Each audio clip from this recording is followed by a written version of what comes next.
طال اشتياق لرؤية الأحباب وحب التلاقي في ظل الإخاء حمانا الإله من بعد افتراق كم طال اشتياق. بسم الله الحمد لله إلهي بقى مهد اسكاله مهد أسأل كدب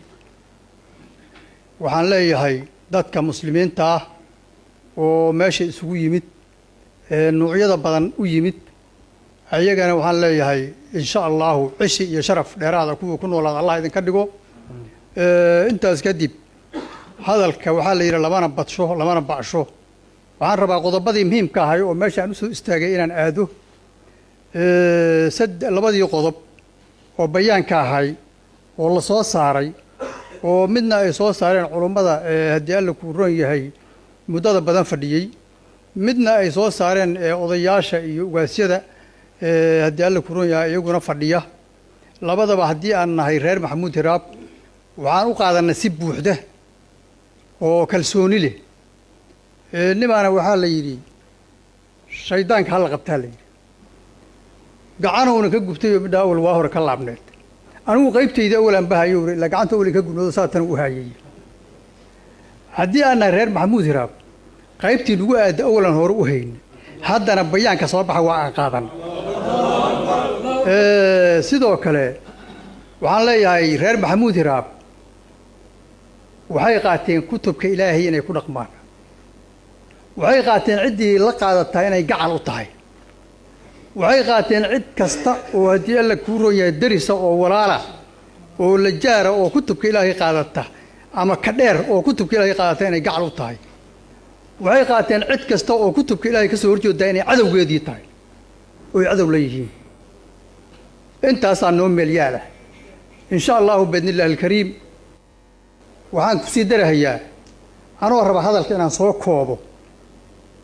cidii isku dayda waxaan Ilaahay raali ka ahay ayadu inay raali gelido u suuroobi mi ila Ilaahay aan raali ka ahayn yay kullugu inay iska dhaaftaan leena yay ummadda kullayna iska dhaaftaan leena ummadda uga raaliga ahune Ilaahay ha u toobad keenaano oo ha ka joogeen waxaan Ilaahay raali uga ahay qofkii aakhiradeedu inay qurxoonaato rabtaa Ilaahay kutubkiisa qabsato qofkii adduunka sumcad ka rabtaa Ilaahay kutubkiisa ha qabsato dadka waxa kale loo sheegayo oo maarta hadda qiyaartii iga horreeyay ay tiriday waxaan leeyahay Ilaahay ha u toobad keenaan hana ka joogeen waxaan Ilaahay raali ka ahayn cid socodsiin kartaa ma jirtee waxaan leeyahay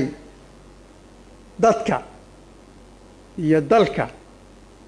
iyo diinta cadawga ku soo duuli maxaa tiraahdeen Allah jabiyaan leena aniguna intaasan galabta ku sii daraa sida hadda odayaashii iga horreeyay qiyaarta ay u qaybsadeen oo la yiri maaragta qolo walbaba wixii ku aadan iska celido nabadoonka cidda ka hadlo Xaaji Bashiir ka hadlay dadkuna hadda ma isku baramaayo awal hore la soo yaqeen wixii nagu aadanay wixii nagala gudboonaan ka yeelaynaa hadda Allah idin waxaan ku aadanahay ma aysan imaajiran mana imaan doonaan hadda Allah idin Allahu akbar markii intaasan hadalkayga ku soo kooba wabillahi tawfiiq wa salaamu alaykum wa rahmatullahi wa barakatuh